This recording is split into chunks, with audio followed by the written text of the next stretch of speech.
મારું નામ જયેશભાઈ બોગરા મારું નામ. અને આજે જે અમારી ઉપર જે ટીપી 11 લગાવવામાં આવી છે એનો અમે ઘણા સમયથી વિરોધ કરી રહ્યા હતા. અને અમારી એક જ માંગણી છે કે આ ટીપી 11 રદ થાય. અમારે વિસ્તારમાં 80 થી 85% બાંધકામ થઈ ગયેલું છે.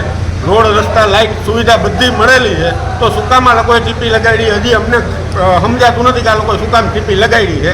તો અમે એના માટે આજે કલેક્ટર સાહેબને આવેદનપત્ર દેવા માટે આવ્યા હતા કે ભાઈ આ ટીપી અમારી રદ થાય અને નાના માણસોના જે મકાનો છે 20-20 વર્ષની લોનું કરેલી છે જે મકાન ઉપર, અને એ મકાનો એમ કહે છે કે ભાઈ આ બધી ટીપી લાગવાથી બધા મકાનો પડશે ને રોડ રસ્તા પોળા થાય. ખરેખર આવી કોઈ જરૂરિયાત અમારે ત્યાં છે નહીં. એટલે અમારી એક જ માંગણી છે કે ભાઈ ખરેખર અધિકારીઓ ત્યાં આવી અને જોવે અને પછી એમના જે કંઈ આગળ એની કાર્યવાહી છે એ કરે, ઓફિસમાં બેઠા બેઠા ન કરે. આજે શું કહ્યું? આજે અમે બસ કલેક્ટર સાહેબને આવેદન આપ્યું અને બાઇક રેલી સ્વરૂપે અમે અહીંયા 500 ઉપર બાઇક લઈને અમે અહીંયા રેલી તરીકે અહીંયા આવ્યા છીએ અને કલેક્ટર સાહેબને આવેદન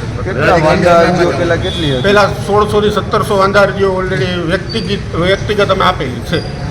આવનાર સમયમાં હજી પણ કદાચ જો આનો નિવાણો નહીં આવે તો આનાથી પણ ઉગ્ર આંદોલન અમે કરશું. બાકી તો આજે અધિકારી એ પણ જોઈ લીધું હશે કે કદાચ કેમેરામાં શૂટિંગ નહોતું આવતું એટલા લોકો આની અંદર જોડાયેલા છે.